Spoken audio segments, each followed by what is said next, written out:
comment reconnaît-on ses fils, ses enfants du diable? Comment on les reconnaît? Parce qu'il faut qu'on fasse la différence. Il y a un thème qui va nous permettre de savoir comment on devient enfant de Dieu et comment on reconnaît un enfant de Dieu. Et on va voir ça clairement. Et vous allez voir que c'est cette définition-là que les apôtres, que Jésus-Christ vont utiliser pour faire la différence entre un enfant du diable et un enfant de Dieu. Et on va reprendre les mêmes textes où on les a taxés de diable et on va voir les raisons, les liens entre la démonstration que la personne fait et la conclusion qu'il tire. Il va faire un lien causé, c'est-à-dire il va dire puisque alors tu es diable. Puisque tu fais ça, alors tu es enfant de Satan. D'accord? Donc, il y aura une cause qui va nous permettre d'identifier. Nous lisons. 1 Jean 3, verset 4 à 10. C'est un verset qui est compliqué. On va aller doucement, doucement. Parce que Jésus a appris aux apôtres à les identifier. Mais comment Élie m'a peu... Je ne vous ai pas dit d'aller dire aux gens qu'ils sont enfants du diable. On appelle ça le jugement. Discerner, c'est juger. Et je vais vous dire dans quelles circonstances. N'allez pas faire comme certains hommes de Dieu. Ils sont bâtards, ils sont diables, ils sont ceci, cela. On ne fait pas ça comme ça. Parce que si tu appelles un enfant de Dieu diable, tu mérites le feu de la géhenne. Donc il ne faut pas te tromper. Il ne faut pas te tromper. Est-ce que vous comprenez ce que je veux dire? Si tu as le discernement que tu dis, ça n'a qu'à être vrai. Parce que si tu te trompes, si tu appelles ton frère Raka, à plus forte raison, diable. Quand on a dit, c'est par Beelzébou que tu fais ça, il a dit quoi? On insulte Dieu. C'est pas ça. C'était de Jésus qu'on parlait. On dit, vous insultez l'Esprit de Dieu qui fait ça. Donc quand vous allez appeler un enfant de Dieu diable, ça veut dire que vous dites que l'esprit qui est en lui là, c'est le diable qui l'utilise. Vous insultez Dieu. Donc assurez-vous que c'est Satan que vous attaquez. Assurez que vous avez bien identifié Satan. Il y a un enseignement sur le discernement comme thème général et sur le discernement comme un don de l'esprit, comme un don spirituel, c'est-à-dire une spécialité. Mais on ne doit pas manquer de discernement. Parce que c'est la sagesse qui permet le discernement et personne ne doit manquer de sagesse. Nous lisons. Quiconque pêche transgresse la loi. Et le péché, c'est la transgression de la loi. Donc, je vais remplacer péché par transgression de la loi. Est-ce que je suis dans l'erreur? Nous continuons. Or, vous le savez, Jésus a paru pour faire quoi? Pourquoi? Dites-moi ça encore fort. Dites-moi ça encore fort. Bon. Le mot détruire là, c'est le même mot que le mot ôter. C'est pour ça que dans des versions plus avancées, on dit Jésus a paru pour ôter les péchés. Ce que je viens de dire là, vous ne comprendrez pas. Ça fait partie de l'enseignement sur le péché, où on va aller en profondeur. Vous avez déjà étudié les basiques. On va aller plus loin. Détruire, ôter le péché, c'est détruire le péché. Et c'est lui qui a la puissance pour ça. Maintenant, remplaçons le mot péché par sa définition. C'est pas ça? Vous êtes d'accord avec moi? Vous me suivez toujours? Ok? Donc, je modifie. Parce qu'il a défini pour qu'on comprenne. Donc, en remplaçant péché par sa définition qu'il nous a donnée, nous comprenons. Il dit, or vous le savez, Jésus apparaît pour détruire la transgression. Est-ce que j'ai péché? Est-ce que j'ai péché? Mais pourquoi toi tu vis dans la transgression? Pourquoi toi tu vis dans la transgression? Je vous avais déjà dit qu'il faut détruire la loi pour enlever la puissance au péché. C'est pas ça? C'est pas ça? J'ai dit ça, non? Voilà. Mais rappelez-vous bien, en détruisant la loi, en abolissant, parce que certains disent que ce n'est pas aboli. Moi, je vais être clair avec vous. Si vous ne voulez pas abandonner cette loi-là, vous êtes déchus de la grâce. Christ ne vous sert à rien. Vous êtes enfant du diable. Ne faites pas comme moi. Hein. Moi, je sais ce que c'est et je ne me trompe pas. Parce que j'ai bien appris. L'esprit m'a bien formé dedans. Si tu fais comme les 7 civils sévères, Satan, il va te frapper. Donc, ce n'est pas tout le monde qui fait n'importe quoi. Vous comprenez ce que je veux dire, non? C'est pour ça qu'il dit, faites attention. La façon dont tu vas juger là, c'est ça qu'on va prendre pour te juger. Vous comprenez ce que je veux dire? Est-ce que vous comprenez ce que je veux dire?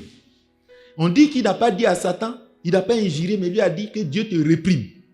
Mais parfois, on voit bien Jésus utiliser des termes. Il est menteur. Moi, il m'a enlevé et il m'a fait voir. Il dit, viens, je vais te montrer l'ennemi. Viens, je vais te montrer. Il était assis dans son trône. Et quand il a dit ça, c'est comme s'il disait, vous là, vous jouez à Satan, vous ne comprenez pas. Vous ne savez pas son pouvoir, son règne. Vous ne connaissez pas le règne du système des ténèbres. C'est tout un système. La mort, le séjour des morts, la chair, le péché. Tout ça, c'est le dispositif du système des ténèbres. C'est le dispositif du système des ténèbres. Donc, il est venu pour annuler les transgressions. Et on va voir comment.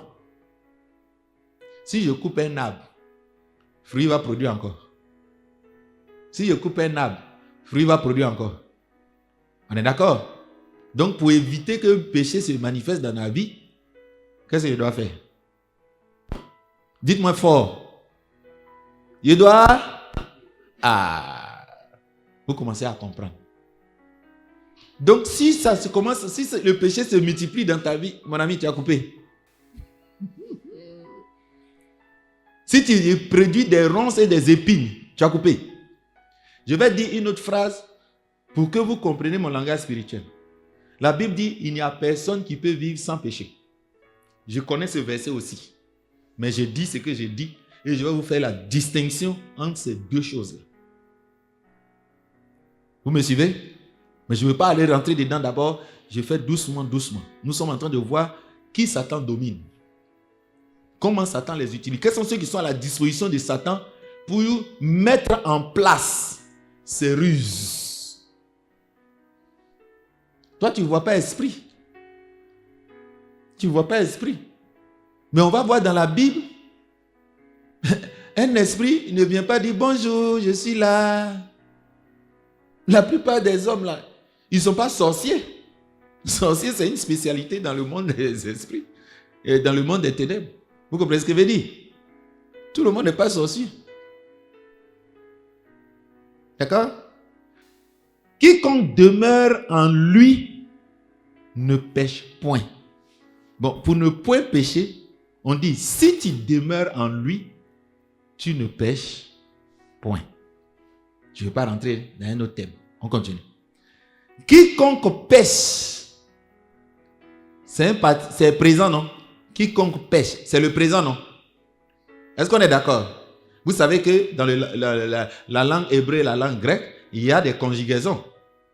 Donc, il y a des expressions. Il dit, quiconque pêche, ça c'est conjugaison au présent. Donc, il est ici et il pêche. C'est pas ça? Quiconque pêche ne l'a pas vu. La phrase qui vient à conjuguer où ça?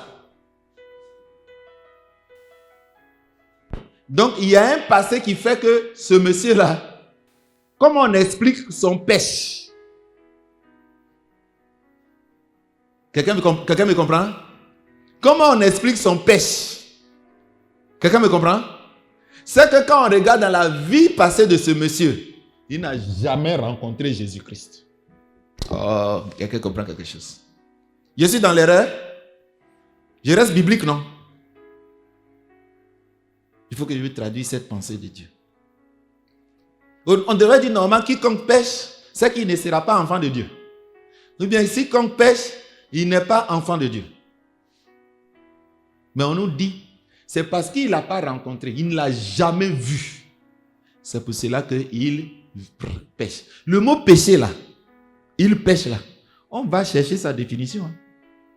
Parce que les apôtres ont beaucoup utilisé et vous allez voir leur langage, ce qu'il veut dire par là. On est d'accord? Donc, s'ils sont sortis du milieu de nous, ils sont sortis. S'ils sont sortis du milieu de nous, c'est que ils ne sont pas des nôtres. Est-ce que c'est ça? Non, ce n'est pas ça. C'est qu'ils n'étaient pas des nôtres. Afin que vous sachiez que tous ne sont pas des nôtres. Ça veut dire quoi? C'est parce qu'il n'est pas des nôtres qu'il est sorti. Bon, sorti là, c'est sorti d'où?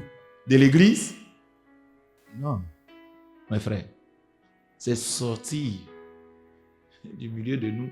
C'est sorti du Christ. Ah, on peut sortir de Christ. Écoute bien mon langage. Il y a un langage où on dit on sort. On enlève. Je vous donne des exemples. C'est pour ne pas aller loin. 1. Tu n'es ni chaud ni froid. Je te vomirai de ma... Bon, pour te vomir là, c'est que tu es dedans, non? Pour te vomir, c'est que tu es dedans. Deuxièmement, le royaume des cieux est composé de livrets et du... On prend les livrets, on garde et on enlève. On prend le blé, on garde et on enlève les livrets et on... Le serviteur, il était dans la maison, non? Il dit, s'il ne se donne pas la nourriture, on fait quoi? Le maître vient, le met en pièces et donc le jette dehors. Il était dedans, non? Et puis on l'a mis dehors, non? Je vais expliquer ce langage-là dans un autre thème. C'est de ça qu'il parle. D'accord? C'est qu'ils n'étaient pas des nôtres. C'est comme Judas. Les gens croyaient qu'ils étaient avec eux. Il dit non, excepté lui là, qui est le fils de la perdition. Et les apôtres maintenant vont prendre eux qui croyaient que Judas était leur frère. Alors qu'on verra, il a un faux frère, l'infiltration. Maintenant, Pierre va prendre la parole pour dire, oh Seigneur, il va parler aux frères pour dire que non. Vous savez qu'il est écrit que sa demeure reset et qu'un autre prenne sa place. Avant ça, maintenant, il dit, donc, la place que Judas a laissée pour aller à son endroit. Donc, ça montrait que Judas n'était pas avec eux. Du coup, maintenant, c'est un enfant du diable. C'est pas moi qui ai dit. Hein. Jésus dit que lui là, c'est diable. C'est serviteur du diable. C'est un enfant du diable. Il veut accomplir l'intention du diable, les desseins du diable. Vous comprenez? Petits enfants, que personne ne vous séduise. Celui qui pratique la justice est juste comme lui-même est juste. Entre parenthèses, dans 1 Jean 2, verset 29, il dit, si vous savez qu'il est juste, reconnaissez que quiconque pratique la justice est né de lui. Comment on reconnaît celui qui est né de Jésus-Christ? C'est une identité, non? Pour le moment, on a un enseignement sur ça. Comment on est sauvé? Qu'est-ce que cette affaire de péché, c'est quoi? Mais pourquoi le péché s'attache encore à nous? Pourquoi on tombe encore? Et posez vos questions jusqu'à ce que vous compreniez. Parce que si vous ne comprenez pas, si ça pouvait vous aider là, le diable va enlever. On est d'accord? Mais ne traitons pas tout en même temps. Sinon, on va plus se comprendre. Gardez tout ça. Que personne ne vous dise, celui qui pratique la justice est juste comme lui-même est juste. Celui qui pêche est du diable. Donc c'est parce qu'il a vu Élima pécher. Il voit que Élima, Dieu dit qu'on n'a qu'à ramener. On n'a qu'à envoyer les gens à la foi. Lui, il refuse que les gens aillent à la foi. Il commet un péché. Vous comprenez? Maintenant, le terme péché, parfois il sera remplacé, vous avez vu dans le texte, il est remplacé par pratiquer le péché. On est d'accord? Parce que dans d'autres versions, où on dit quiconque pêche, les versions vont dire quiconque pratique le péché. Parce que c'est ce qu'il veut dire. Mais pratiquer le péché veut dire quoi? On verra cela. Donc, il dit quiconque pêche. Et puis maintenant, au verset 7, il dit celui qui pratique le péché, celui qui pêche est du diable. Car le diable pêche dès le commencement. Le Fils de Dieu apparut afin de détruire les œuvres du diable. Vous êtes avec moi? Au verset 4, il a dit Jésus apparut pour ôter les péchés. Il continue son discours, c'est un synonyme pour dire la même chose. Jésus apparut pour détruire les œuvres du diable. C'est la même phrase, non? Il a remplacé ôter par... Est-ce que vous êtes avec moi? Est-ce que je suis dans la Bible? Verset 9. Quiconque est né de Dieu ne pratique pas le péché. Non, tu as dit pêche. Normalement, tu devais dire quiconque est né de Dieu ne pêche pas. Puisqu'il va utiliser cette expression. Il dit quiconque est né de Dieu ne pratique pas le péché parce que la sémence de Dieu demeure en lui. Mes frères, pourquoi il ne pratique pas le péché? Le parce que là, c'est une conséquence ou c'est une cause? Hein? C'est une raison, non? C'est un justificatif, non? Est-ce qu'on est d'accord? Donc, je peux renforcer la phrase autrement pour rendre ça plus simple. Celui qui a la sémence de Dieu en lui, il ne peut pratiquer le péché. Mon français, je suis dans la Bible? Est-ce que j'ai tordu le français là? On est dedans toujours. Mais donc pourquoi toi, tu raisonnes autrement? Tu vas me dire, bon, frère, pratiquer péché là, c'est quoi? Et c'est ça là qui va arranger les choses. Je vais donner une autre définition pour t'aider, pour ne pas te laisser là. Mais je vais clarifier ça dans l'enseignement sur le péché que vous avez étudié. Je vais aller plus loin. C'est des grands thèmes, ça prend 12 séances. Pour que je vous explique un peu, pratique. On continue. Quiconque est né de Dieu ne pratique pas le péché. Pourquoi? Tu me poses la question. C'est pas ça? Mais la réponse est là. Parce que la sémence de Dieu demeure en lui. Quand la sémence de Dieu demeure en quelqu'un, c'est la raison pour laquelle il ne pratique pas. Est-ce que vous me comprenez? Nous continuons. Et il ne peut pécher. Aïe! Ça devient gros, hein? C'est possible? Est-ce que c'est possible? C'est ce qu'il te dit là. Oui, il a raison. De toute façon, c'est ce qui est écrit. Et je vais te donner beaucoup de versets. Tu ne vas pas me dire non, ici il voulait dire que, parce qu'il y en a, ils ont la ruse dans le cœur. Dès qu'il voit qu'il s'est trompé, il n'a pas vu ce verset-là, il va changer l'interprétation pour barrer ça, pour dire que non, c'est la route là qui est ici. Tu lui dis, ben, ici là, il y a une porte. Regarde ici, il y a une route. Ils ont mis goudron, tout ça. Il dit, oh, ça c'est la route réservée au président. Ce n'est pas réservé à tout le monde. Il trouve les moyens. C'est pour ça qu'il faut donner beaucoup de versets. À la fin, il va dire, bon, mon ami, il y a beaucoup de routes. Donc, tu vas trouver une raison à toutes les routes parce que dans ton cœur, Satan a arrêté une route dans ta tête.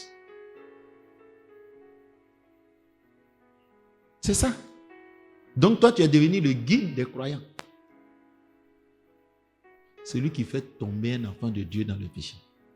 Si un aveugle conduit un aveugle, ils tomberont dans le trou. La Bible dit, si le serviteur tombe, ça regarde son maître. Dieu là, il prend ça en charge. Il sait comment maintenir. Thomas dit, il n'est pas ressuscité, je ne crois pas. Il dit, il va utiliser une phrase. Il va dire, le Père qui m'a envoyé avec moi, moi je connais le Père. Si j'ai dit je ne le connais pas, je serai comme semblable à vous, un menteur. Mais moi je le connais. Vous avez compris? Un menteur, il dit, si je dis seulement, je ne connais pas Dieu, je suis menteur. Vous voyez comment on devient menteur dans le ciel et devant Dieu? C'est nier la vérité. On va voir ça doucement. Donc, pour le moment, retenez, pratiquer. Retenons, pratiquer péché là, c'est quoi? Pratiquer. Est-ce que c'est pratiquer qui est le problème? Est-ce que c'est... On dit péché, on dit pratiquer le péché. C'est de ça qu'il parle, pratiquer. À quel moment on dit on pratique le péché? Et comment on peut dire qu'un enfant de Dieu ne pêche pas? De quoi on parle? On va venir à ça. D'accord? Je vais expliquer encore en allant un peu loin et puis je m'arrête là.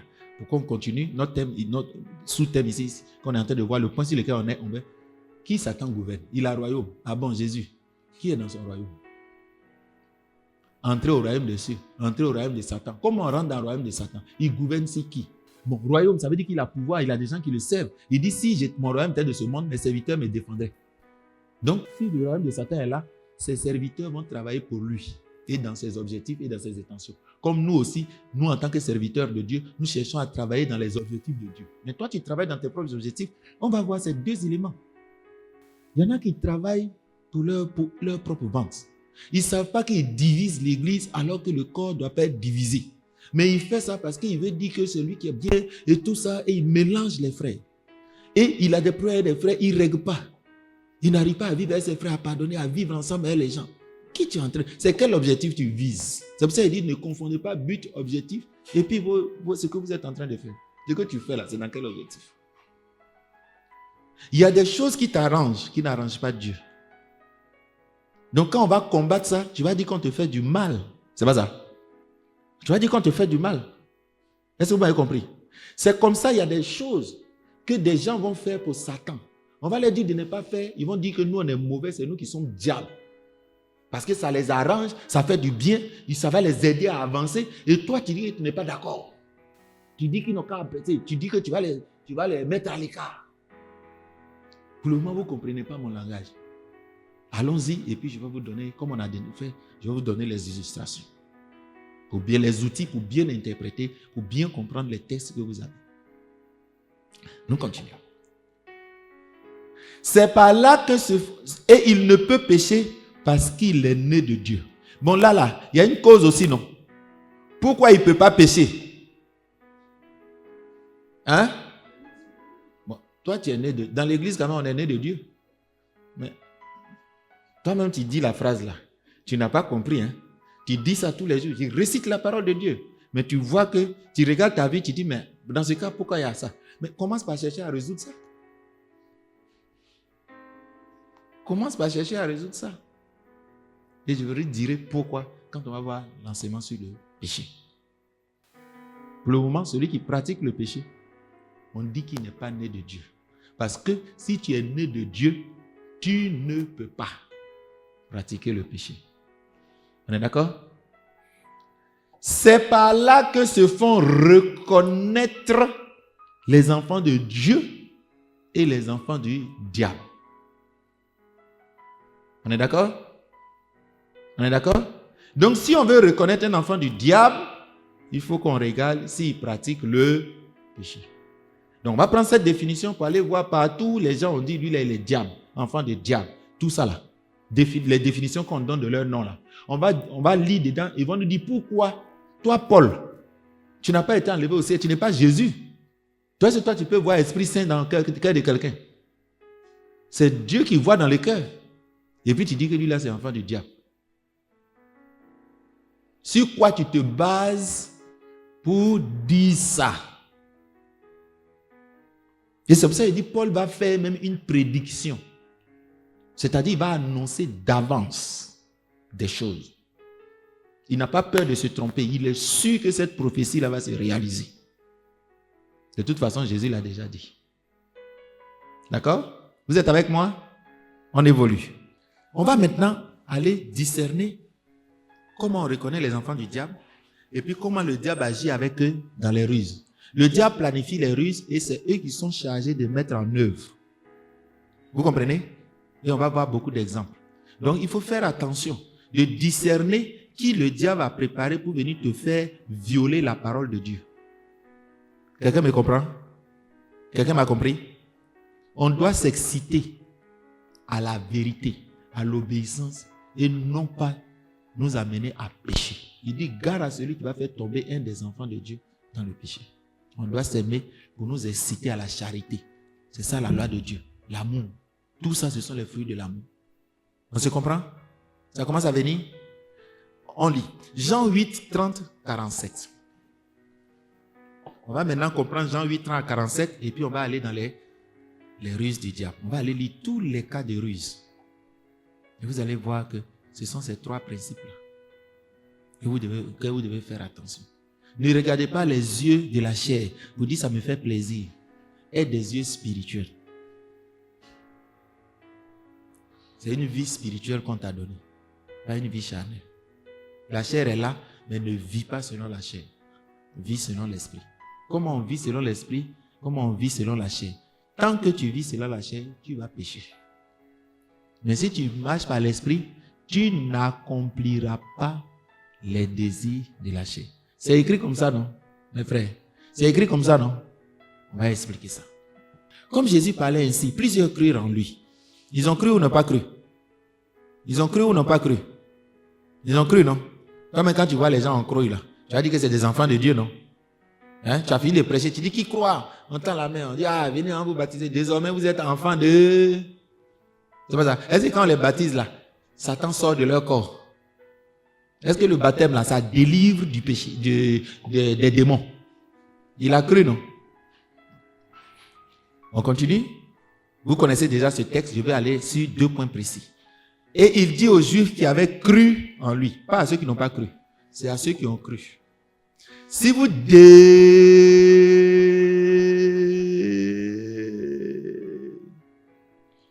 Bon, ils ont entendu la parole, non? C'est pas ça? Parole est venue vers eux, non? Ils ont cru, non? Bon, la condition qu'ils voient là, c'est quoi? C'est quoi? C'est quoi? Mais ils ont reçu, non? Ils ont reçu, non? Qu'est-ce que Jésus dit maintenant? Ah, tu commences à me comprendre. On se comprend. Si le sarment ne demeure pas là, il est jeté dehors. Et si un sarment n'est pas attaché, il meurt, on prend et puis on va en enfer, non? Quelqu'un me comprend? Quelqu'un me comprend? Donc, c'est pas qu'il est en train de leur dire, je vais vous prêcher la parole de Dieu encore. Il a dit quoi? Tes yeux sont ouverts maintenant, ça va? Si vous demeurez dans ma parole, ce que tu as reçu là, reste dedans. Alléluia. Si je reçois une maison, je reste dedans. Si vous demeurez dans ma parole, vous êtes vraiment mes disciples. La plupart des versions disent, vous serez réellement mes disciples. C'est-à-dire, une condition va justifier l'autre. Lui, tu as une cause. Si tu demeures en moi, on a vu ça, non? Celui qui demeure, il ne pêche pas. Si vous demeurez dans ma parole, vous êtes vraiment mes disciples. Vous connaîtrez la vérité et la vérité vous... Je prends 2 mots. Je simplifie. Si tu demeures, tu connaîtras la vérité et la vérité te délivrera du péché.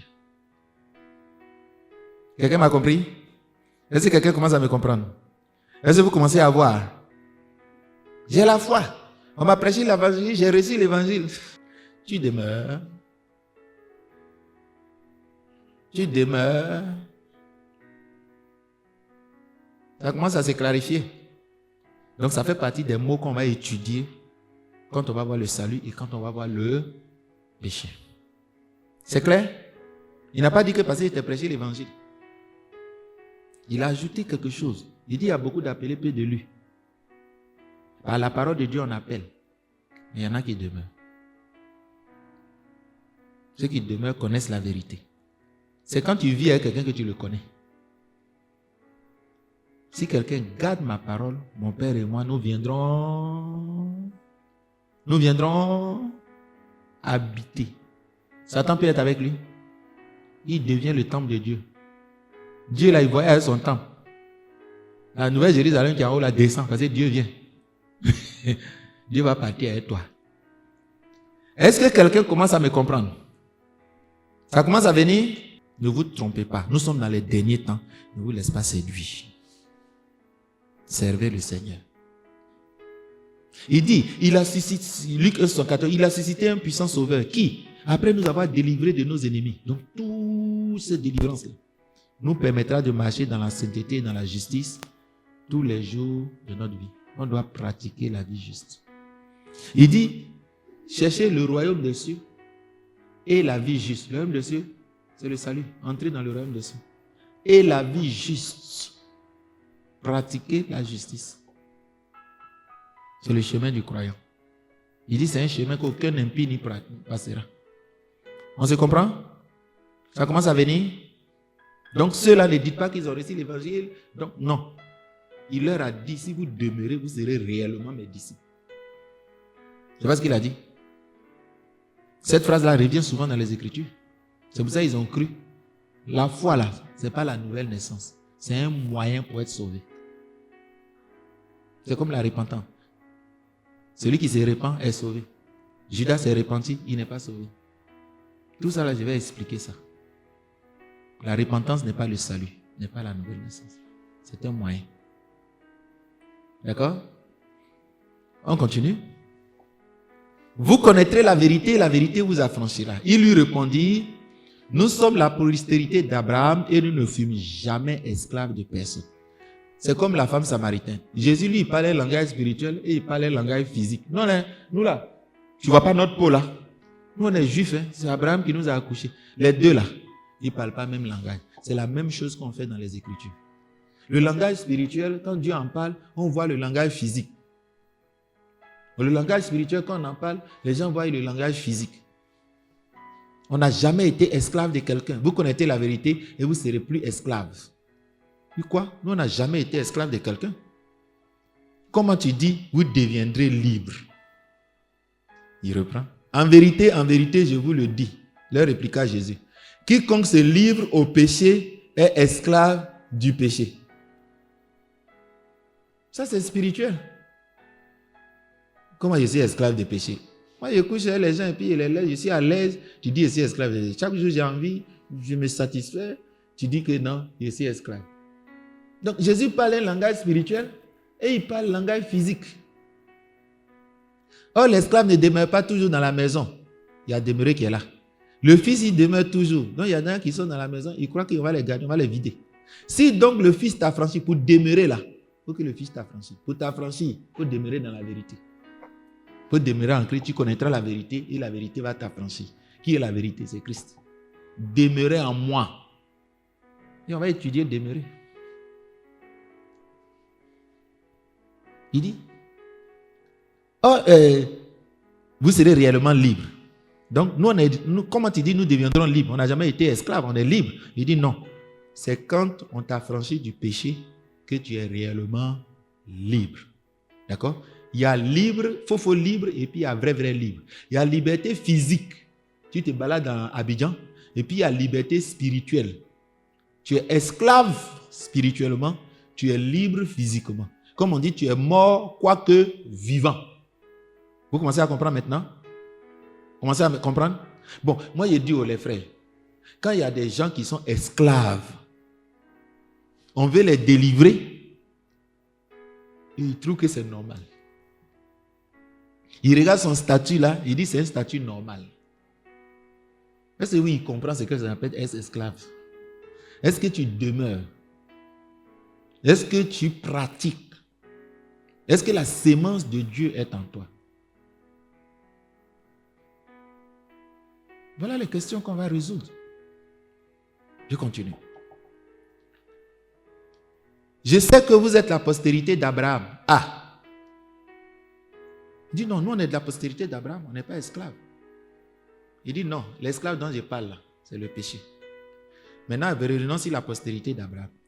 Je sais que vous êtes la postérité d'Abraham, mais vous n'êtes pas d'Abraham. C'est ce qu'il va leur dire. Tous ceux qui sont nés d'Abraham ne sont pas fils d'Abraham. C'est cette vérité qu'il est en train de leur dire. Mais vous me cherchez à me faire mourir parce que ma parole ne permet pas en vous. Donc vous êtes la postérité d'Abraham, mais vous cherchez à me faire mourir. Ça c'est quoi? C'est leurs œuvres, non? C'est pas ça?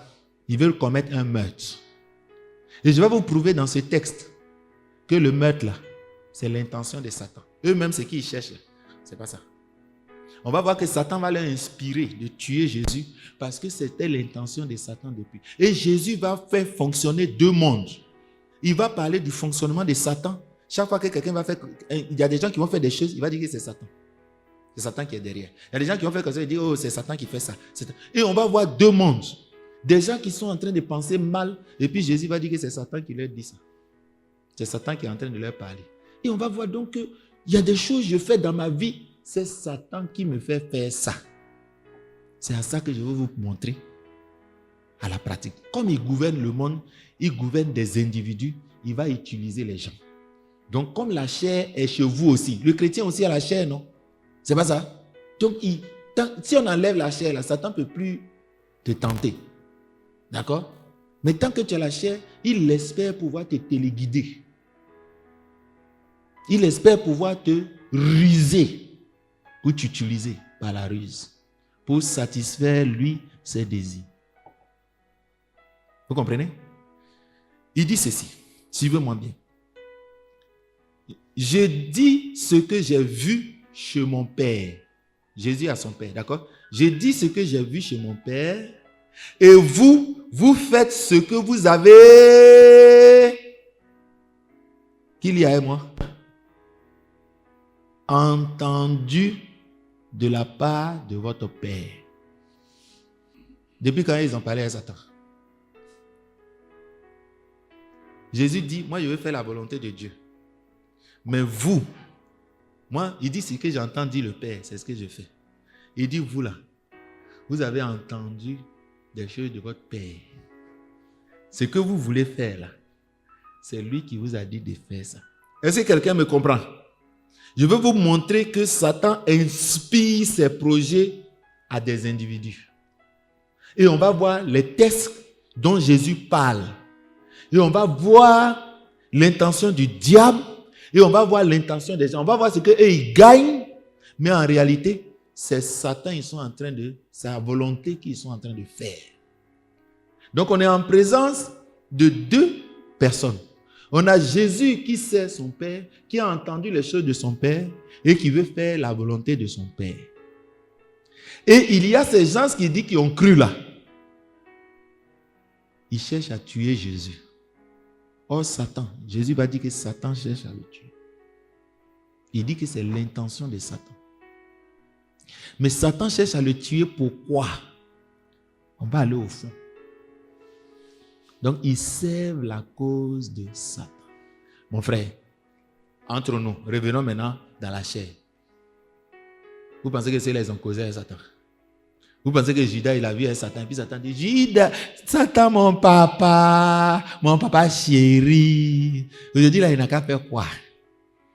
Et puis il dit que bon, Jésus, là, il m'énerve, il faut le tuer. Bon, merci mon papa, j'ai compris, il va aller le tuer.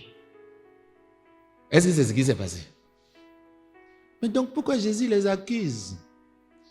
Parce que Satan inspire ses desseins et ses pensées mauvaises. Et il donne des arguments de ruse, comme quoi c'est toi-même qui fais ça, c'est toi ça va arranger. Alors qu'en réalité, c'est lui que ça va arranger. Quand tu ne pêches pas là, ça empêche Satan de gagner des choses. Quand tu pêches, ça lui permet d'avancer. Mon frère, tu es venu faire avancer le royaume de qui? Qui va pêcher maintenant? Les frères, chacun n'a qu'à attraper sa femme. On ne va pas aller quelque part encore. Parce que quand on va finir ça là, tu sais le diable et puis tu viens ici. Jésus, vous mangez à la table du diable, vous mangez à la table de Dieu. Ça peut marcher? Il va te dire arrière de moi. Il va te dire arrière de moi. Donc dans le domaine spirituel, Jésus dit que eux là, ils ont entendu, le diable leur a parlé. Et c'est ce que le diable a dit là. C'est ça qu'ils sont en train de faire. Comme lui, il a entendu le Père. Et le Père lui a dit de faire quelque chose. Et lui, il est en train de faire. Il va dire encore, le Père m'a dit de dire la vérité. Et moi, j'ai dit la vérité. Et vous, vous êtes des menteurs. Et votre Père est menteur. Et vous voulez me mentir. Et il va dire, vous pouvez me convaincre de pécher. En d'autres termes, vous pouvez me convaincre de pécher, c'est-à-dire de servir Satan. C'est impossible. Ce que je suis en train de dire là, on lit. C'est pour ouvrir, c'est voilé, c'est pour ça que je suis en train d'ouvrir. Si je ne suis pas dans la Bible, posez les questions. D'accord? Donc, ils ont entendu quelque chose. Mais comment ils ont entendu? Ananias, Satan a rempli ton cœur au point que tu mentes. Les gars, est-ce qu'il a ouvert ton cœur? Satan, viens remplir mon cœur. Puis Satan a rempli. Merci, hein, Satan. Est-ce que c'est ce qui s'est passé? C'est sans le savoir. Sans le savoir. C'est pour cela que ce que tu ne sais pas, en pratiquant le péché là, en demeurant dans ce que tu es en train de faire là, tu sais qui? Tu vis quoi? On se comprend? On se comprend? Moi, j'ai vu des chrétiens dans la Bible qui ont péché. Ils sont des satans. Ils sont des satans. Mais celui qui pêche est du diable, non? Pourquoi Jésus les caresse et dit non, ceux-là, ils sont de Dieu. C'est ceux-là qui ne sont pas du diable. Je vais expliquer ça, ne vous inquiétez pas. C'est pour dire que votre question qui est dans votre cœur, là, je discerne ça. Mais attrapez ça, écrivez. Je vais répondre à ça. Je ne vais pas mélanger les thèmes. Je veux vous montrer que Satan, comme l'Esprit de Dieu dirige, comme Dieu dans son royaume dirige, il oriente les gens et les amène, leur donne la force de faire sa volonté.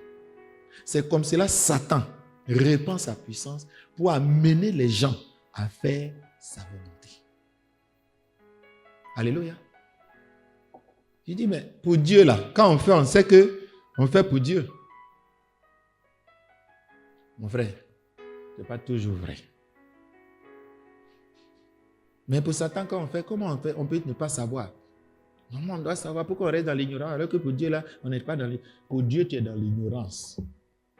Et quand on va voir la pratique du bien, quand on fera vice et vertu, pratique du mal, tout ça, on va expliquer. Pratique du bien, tout ça, on va expliquer. Tu vas voir que tu ignores. La bénignité, c'est quoi? La bénignité. Dieu t'a dit non. Tu fais bénignité. Coucou.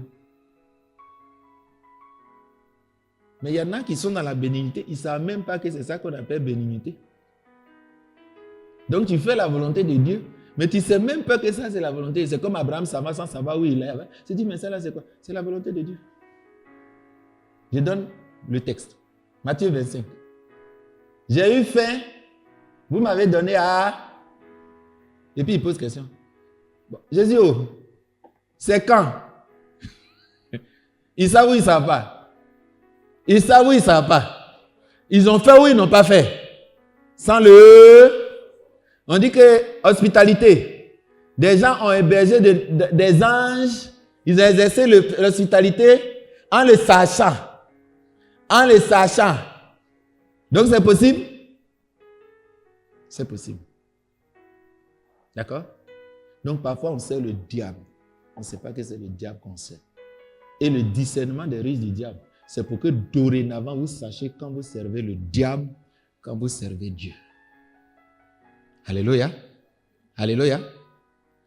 J'ai dit ce que j'ai vu chez mon Père. Et vous faites ce que vous avez entendu de la part de votre Père. Donc lui, il parle dans la dimension spirituelle et ils sont dans la dimension physique. On continue. Il lui répondit, notre Père, c'est Abraham. Non, ce n'est pas de ça qu'il parle. Donc, il y a un quiproquo. Et c'est ce qu'on est en train de faire. C'est ce quiproquo que je vais lever. Quand on vous dit on ne pratique pas le péché, vous me posez la question, donc, comment on va être sauvé? Qui peut être sauvé alors? Ils ont posé la question à Dieu. Mais quelle réponse il a donnée? Il dit à Dieu, rien n'est impossible. Il dit, il est plus difficile à quelqu'un, à un chameau de passer par les trous d'une aiguille, qu'à un riche d'entrer au ciel. Il dit, mais si c'est ça là, qui va être sauvé? Il dit, mais à Dieu, ce n'est pas impossible. Est-ce que tu me comprends? Donc, je vais te répondre à Dieu, ce que je te dis là. Ce n'est pas impossible. Quelqu'un commence à me comprendre? Je suis toujours dans la Bible, non? Voilà. On lit. Faites ce que vous avez entendu de la part de votre père. Il lui répondit, notre père c'est Abraham. Je lui ai dit, ah, ok. Je vais vous prouver qu'Abraham n'est pas ton papa. Jésus veut donner la preuve qu'Abraham n'est pas leur père. Plus loin, il va leur donner la preuve qu'ils n'ont pas Dieu pour père, ils ont Satan pour père. Donc moi aussi, je peux dire si quelqu'un a Dieu pour père, si quelqu'un a Satan pour père. Les frères, ce n'est pas le critère qu'on nous a donné pour distinguer là. On nous a donné ça, non? C'est Jésus qui l'a expliqué. Hein? C'est pour ça que tous ils travaillent à ça. Nous aussi, on travaille à ça. Toi aussi, tu travailles à ça. Alléluia. Jésus leur dit, si vous étiez enfant d'Abraham, vous feriez les œuvres d'Abraham. Bon, mes frères, où est la cause? Où est la conséquence? Qu'est-ce qui est derrière? Qu'est-ce qui est devant? Qu'est-ce qui pousse quoi? Qu'est-ce qui donne la force pour être quoi? Si vous étiez enfant d'Abraham, c'est pas ça? Alors, vous feriez les œuvres d'Abraham. Bon, comment Jésus sait que lui là c'est enfant d'Abraham, lui là c'est pas enfant d'Abraham? Mes frères, entre nous c'est clair maintenant, non? Hein? J'ai rendu ça terre à terre maintenant, non? C'est clair maintenant, non? On est d'accord? Ok. Mais maintenant, vous cherchez à me faire mourir. Moi qui vous ai dit là que j'ai entendu de mon Père. Cela, Abraham ne l'a... Bon, si toi tu veux me tuer, pas parce que j'ai menti, j'ai fait truc, j'ai dit la vérité. Toi tu veux me tuer. Tu es fils d'Abraham. Est-ce que j'ai changé verset là? Jésus là, il n'est pas dans un spirituel, il est maintenant humain. C'est pas ça? Et il fait comme on doit faire. Il est venu pour nous donner l'exemple, il est le modèle. On est d'accord? Donc je peux raisonner comme ça, non? Si tu es enfant d'Abraham, mon frère, tu ferais les œuvres d'Abraham. Non, hein? Moi j'ai la foi, je suis sauvé. Moi j'ai la foi, je ne suis pas enfant du diable. Hein? J'ai compris. Alléluia. Mais c'est écrit aussi. C'est écrit même beaucoup de fois. Parce qu'on confond ces deux choses. On va les clarifier, mes frères. Parce que le diable, là, des derniers temps, là, il veut nous tuer, il veut nous faire pécher davantage. On dit celui qui est souillé, qui se souille davantage. Donc il veut nous tromper pour qu'on se souille davantage. Mais il t'a déjà eu. Oh, celui qui est saint, il fait quoi? Il se sanctifie. Oh, qu'est-ce que la sanctification? C'est s'abstenir. Savoir posséder son corps dans la sainteté. Est-ce que c'est amener son corps dans la sainteté? Je suis dans la sainteté déjà. Je dois demeurer là-dedans. Oh, quelqu'un a commencé à comprendre l'affaire là. Alléluia. Alléluia. Ah. Nous là, on est passé de la mort à la vie. Et ils sont morts, nous on est vivants. Donc leur langage et puis notre langage là, c'est pas la même chose. Alléluia. Alléluia. Mais maintenant, vous cherchez à me faire mourir, moi qui vous ai dit, vous voyez pratiquer la justice. Vous voyez comment il est né de Dieu. Celui qui pratique la justice est né de Dieu. Et ils veulent me tuer alors que j'ai dit la vérité. Or, quand on est né d'Abraham, quand quelqu'un te dit la vérité, tu dois l'aimer, tu ne dois pas le tuer, tu ne dois pas le combattre. Il dit ça là, Abraham n'a pas fait. Donc, c'est à partir des œuvres qu'on sait si tu es d'Abraham ou tu n'es pas d'Abraham. Ce n'est pas parce qu'Abraham a couché avec sa femme et puis il t'a accouché. On est dans un langage spirituel qu'on a un langage physique. Et ce langage spirituel-là, il faut qu'on l'explique. Sinon, tu vas dire que moi, je sais que je ne vais plus aller au paradis. C'est un langage spirituel. Alléluia. C'est clair, clair. On est terre à terre. Hein? C'est clair, clair. On lit. Cela, Abraham ne l'a pas fait. Vous faites les œuvres de votre père. Donc, ce que vous êtes en train de faire là prouve que vous avez pour père le diable. Comment Jésus a discerné qu'ils sont enfants du diable? Mes frères, on est devant un verset là. Là, est-ce qu'il faut être enlevé au 3e ciel pour savoir? Est-ce qu'il faut jeûner matin, midi, soir pour savoir? Il vous est donné de comprendre. Demandez, Dieu va vous aider. Alléluia. Mais mon fils, cesse d'écouter la parole si ce n'est pas pour écouter et la mettre en pratique. Donc pourquoi Dieu ne te donne pas? Parce que tu ne pratiques pas. Ça sert à quoi? Il te dit tu ne fais pas. À quoi ça sert qu'il continue de te dire? Qui te révèle? Quelqu'un commence quelque chose? Oh, on va venir à la réunion d'enseignement maintenant. Mais maintenant, vous cherchez à me faire mourir, moi qui vous ai dit la vérité que j'ai entendue de mon Père. À votre avis, quelle vérité ils ont entendu de Satan? Tuez-le. Il est venu là, je ne comprends pas ce qu'il veut faire. On dirait qu'il est venu me traumatiser. Les démons ont dit, il est venu nous traumatiser. Tuez-le. C'est le projet de Satan. Et il va mettre ça dans le cœur des gens. Satan va faire ses projets et puis tu vas mettre ça en pratique dans l'église. Tu vas nous fatiguer. Non, on te regarde. Nous là, on est vainqueurs. Nous là, on tombe 7 fois. Tu vas nous fatiguer 7 fois. Quand tu vas ouvrir les yeux, on est encore debout. Qui va se fatiguer? Quelque chose, tu mets à terre, ça debout. Tu mets à terre, ça debout. Tu mets à terre, ça debout. Qui va fuir? Qui va abandonner? Qui va abandonner? Mais toi, tu es enfant de Dieu. Parce qu'on t'a incité, tu abandonnes. Mon ami, tu es sûr que tu es avec nous? Est-ce que tu es sûr que le juste tombe 7 fois, il se relève 7 fois? Mais toi, tu tombes une fois, tu ne te réveilles plus. Je vois souvent dans les forums tellement d'enseignements. Ça abonde, la parole abonde.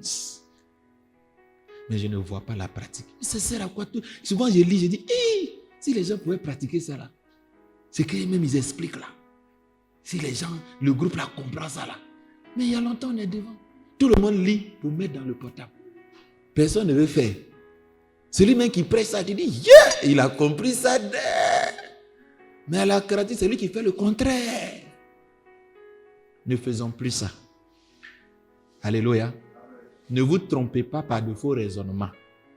Mettez la parole de Dieu en pratique. Tout ce qui va vous convaincre de ne pas mettre en pratique est une séduction de Satan. Si quelqu'un vous dit que ce n'est pas important, il vous séduit. Alléluia. C'est écrit de mettre en pratique. Mettez en pratique. C'est celui qui met en pratique, c'est sur le roc. Pas celui qui est venu, a entendu.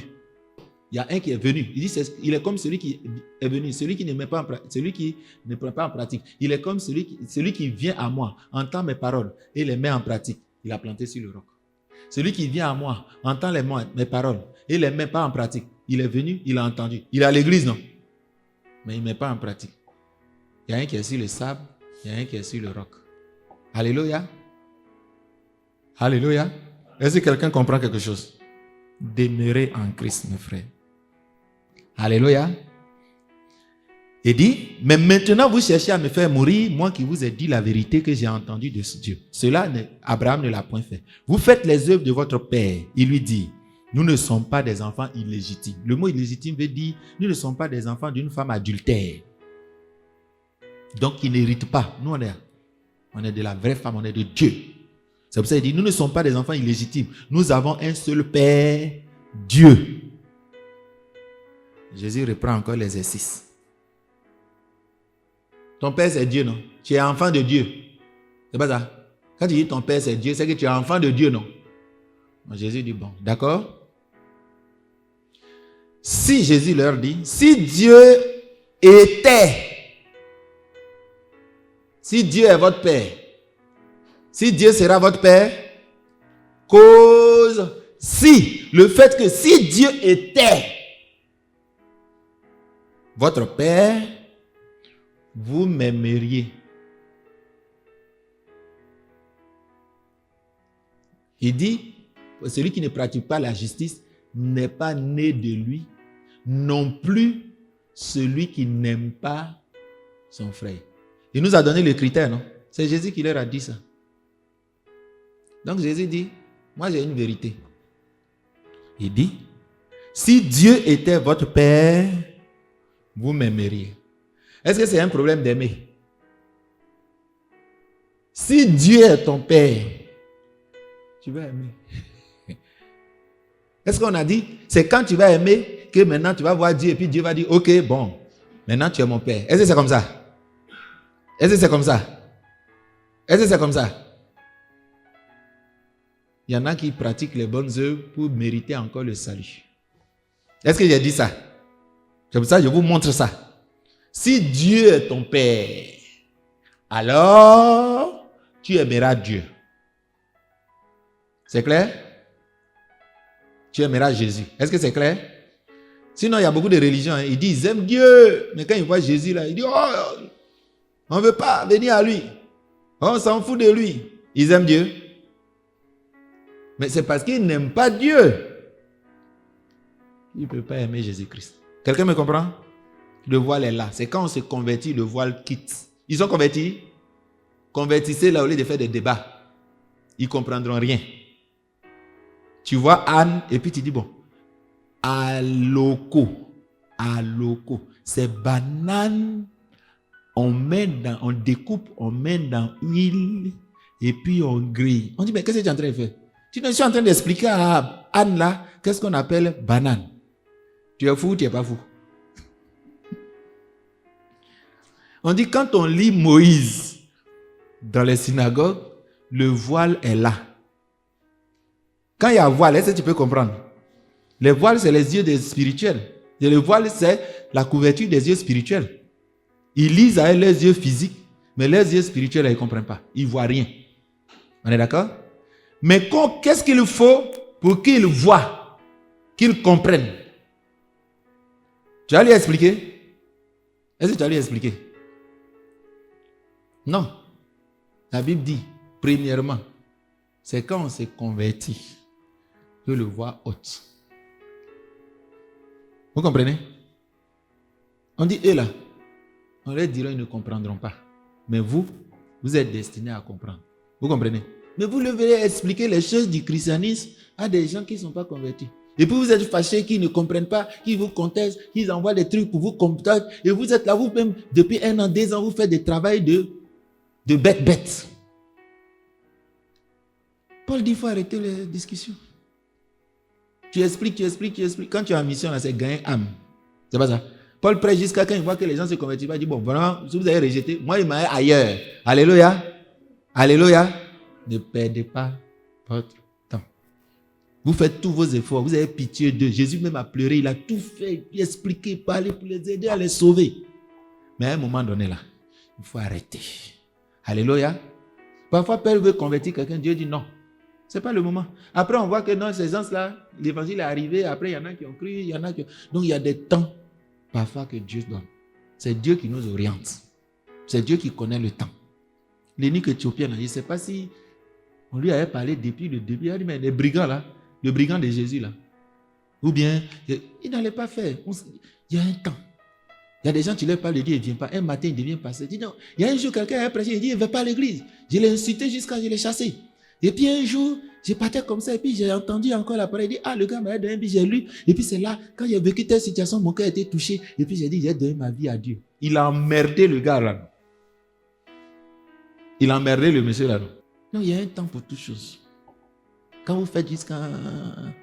Après la couper, j'étais allé faire autre chose. Alléluia. Je termine. Si Dieu était votre Père, vous m'aimeriez. Donc, on n'a pas dit, si tu aimes Dieu, alors Dieu est ton Père. Est-ce que c'est écrit comme ça? Est-ce que c'est écrit comme ça? C'est ça que tu mets dans ta tête.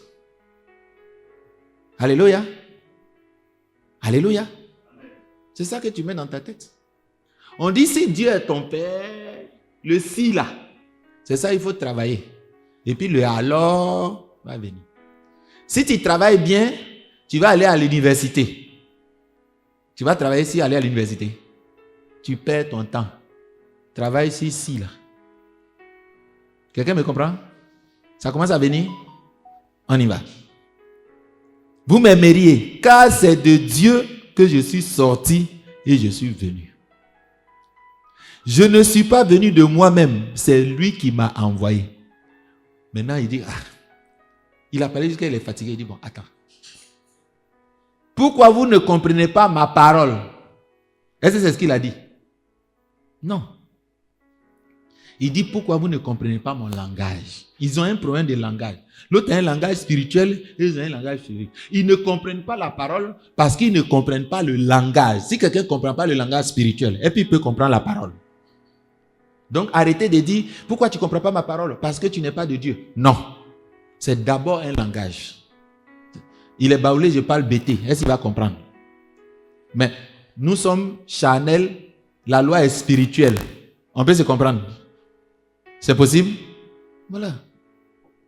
Donc il faut qu'ils se convertissent pour comprendre les profondeurs. Il dit c'est l'Esprit de Dieu qui connaît les choses de Dieu, c'est pas ça? Donc si tu n'as pas l'Esprit de Dieu, comment tu peux aller en profondeur? Quelqu'un me comprend? Donc ne vous fatiguez pas à être trop des discutailleurs. Laissez-leur le temps. Dieu a un temps pour tout. Ne perdez pas votre temps. Continuez à aller chercher à gagner des âmes. Il y a tellement de gens qui attendent l'évangile. Ne perdez pas le temps là. Parcours toute la terre. Il y a des gens, Jésus prêchait jusqu'à on dit non, la personne s'est convertie. Il y a des gens, ça va tellement vite. Mais les discuteurs là, Jésus a parlé jusqu'au jour de sa mort. Les mêmes qui venaient là, ils ne sont pas convertis. Il s'en va ailleurs. Alléluia. Alléluia. Il dit, je ne suis pas venu de moi-même. Pourquoi comprenez-vous pas mon langage? Parce que vous ne pouvez écouter ma parole. C'est possible qu'ils écoutent, qu'ils comprennent? Parce que le langage là, c'est déjà différent. Ils ne comprennent pas. Vous avez pour père... Maintenant, il parle en français facile. Ce que je suis en train de dire là, c'est que vous avez pour père le diable. Mais nous, on a cru. Toi-même, tu n'as pas dit qu'on a cru. Il dit, vous avez pour père le diable. Et vous voulez accomplir les désirs de qui? Ce qu'ils veulent faire. Je vais vous montrer leurs désirs. Mais comme le temps est fini, on verra ça la prochaine fois. Le désir qu'ils ont là, c'est le désir de Satan qu'ils veulent accomplir. Pourtant, vous allez voir, quand on va lire leurs désirs là, on va dire non. Et ils veulent faire ça pour telle raison, pour qu'ils gagnent ça. Est-ce qu'ils ont parlé à Satan? Jésus dit que vous avez entendu Satan. C'est Satan qui vous a parlé et il a mis ça en vous. Et vous faites comme si ça vient de vous. C'est Satan, c'est son désir là que vous êtes entendu. La chair a ses désirs. C'est ça que tu veux faire. Quelqu'un me comprend maintenant? Je suis dans la Bible ou je suis hors de la Bible? On est terre à terre, ça commence à être clair. On y va. Je termine rapidement. Vous avez pour père le diable et vous voulez accomplir les désirs de votre père. Il a été meurtrier dès le commencement. C'est ça que je vais vous prouver. En fait, leur désir là, c'est de tuer Jésus. Je vais vous montrer ça dans toutes les Écritures. Je vais vous démontrer leur désir. C'était de tuer Jésus-Christ. Or, ce désir de le tuer là, qu'est-ce qu'ils allaient gagner? Je vais vous montrer ce qu'ils gagnent. Mais derrière, c'est Satan qui gagne. C'est le désir de Satan de tuer Jésus-Christ. Quelqu'un qui me comprend? Les désirs de la chair que tu suis là, tout ce que je viens d'expliquer là, c'est de te dire qu'il y a une puissance qu'on appelle Satan, qui a une chose en nous qu'on appelle la chair. Il a mis, quand on y a trompé, la mort est rentrée dans notre vie et la chair, le péché, la puissance du péché est rentrée en nous. Donc on ne doit plus marcher selon cette chair, sinon on va accomplir le désir de Satan. Mais si on marche par l'esprit, les désirs de Satan, on ne va jamais les accomplir. Tu me comprends? Donc tous ces désirs qui viennent là, fais attention. Ce sont les désirs de Satan que tu veux accomplir. On va te contrecarrer. Si tu ne sors pas de là, tu demeures dans le péché, on va te mettre à l'écart. Tu vas aller causer à Satan. C'est un langage spirituel que je parle. C'est pour ça qu'il dit tout ce qu'il dit. On est terre à terre là, vous comprenez. Les autres sujets sur lesquels je laisse là, je sais que vous ne comprenez pas. C'est pour ça qu'il dit laissez. Je vais mettre ça aussi en langage terre à terre. D'accord?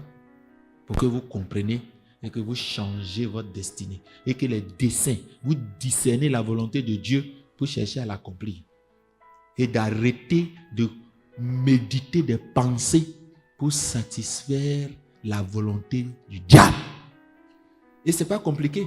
On dit que si tu pratiques les désirs de Satan, tu es fils de Satan. C'est ça on a lu, non? Et si quelqu'un est né de nouveau, ce n'est pas possible. On a vu ça aussi, non? Non, je vais vous expliquer. Attendez-moi là. Posez-moi la question après. D'accord? On continue. Je termine, excusez-moi, je vais terminer cette partie.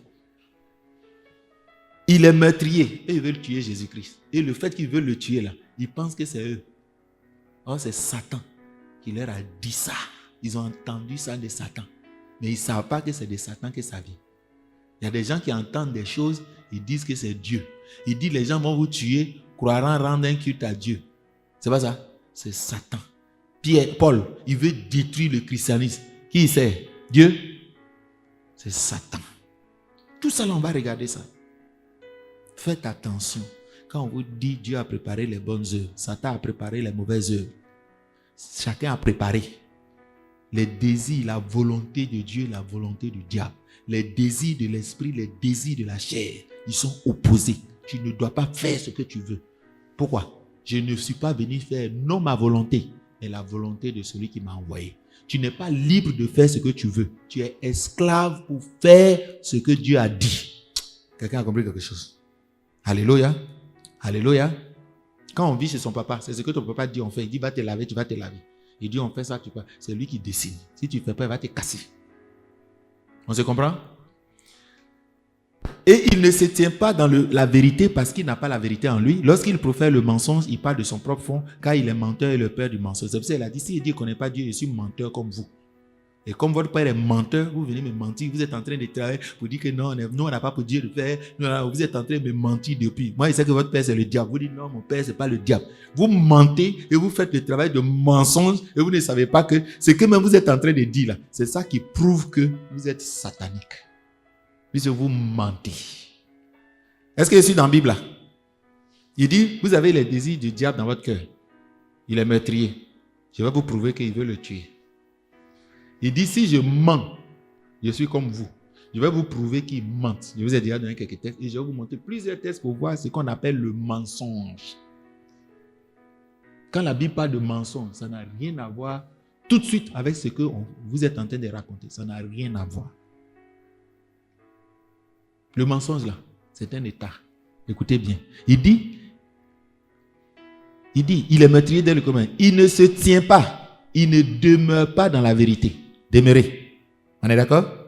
Parce qu'il n'a pas. Est-ce qu'il peut demeurer dans quelque chose qu'il n'a pas? Est-ce que toi, tu peux demeurer dans quelque chose qu'il n'a pas? Quelqu'un commence à comprendre? Vous voyez où on va, non? La prochaine fois. D'accord? Bon, pourquoi il ne se tient pas dans la vérité? Parce que bon, si tu n'as pas la vérité, tu ne sais pas si l'habit au cou est rouge. Mais toi, tu veux dire quelque chose, forcé. Ce qui va sortir là, c'est quoi? Ce qui va sortir, c'est quoi?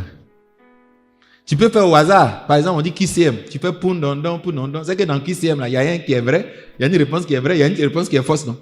Mais toutes les réponses sont fausses. Et puis on dit où se trouve la vérité? Tu fais au hasard. Satan là, il y a des choses qu'il fait au hasard, il ne connaît pas la vérité.